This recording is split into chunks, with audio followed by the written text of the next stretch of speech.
I can remember in October of 2011, like I had just recently made the cheerleading team. I was getting married that month. I remember getting cheerleader of the week and my video being posted. I mean, I just had what everybody on the outside would think was the perfect life. I was dancing professionally and, it looked like I had this great life, but I was stuffing my schedule with so much so I didn't have to deal with the pain of what was happening in my home or in my life and in my heart, and the fact that I had no idea where to turn. Failing in my marriage was just my ultimate failure in life. I saw myself as a failure, a failed, impure, divorced 27-year-old. I'd worked so hard, I did so well in school. Like, I worked to be the person that I thought I was supposed to be. The names and the things I was told, and towards the end of my marriage, I believed I was crazy. Like, I believed I was absolutely insane, that something was seriously, terribly wrong with me. I was told I would be a bad mom. Just awful things that I just, like, what good do I have here? Being that my past was to try to end my life, like, that was what I plotted. Like, I researched every painless way to kill myself. I overdosed, and the next morning was in September of 2013 is when I showed up at Sun Valley. By the grace of God, I woke up that day.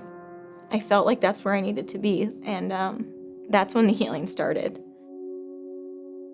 As I started to go to service every single week and serve and surround myself with believers, people started speaking to me in a way that encouraged me to pick up a Bible and to rely on prayer when things got hard. When you perceive yourself to be something and you look at yourself in the light that I did, and you struggle with depression, and you find yourself in unhealthy relationships, and you believe the lies of what people tell you that you are and what the weight of your sin makes you feel, it's hard to remove those negative thoughts about yourself.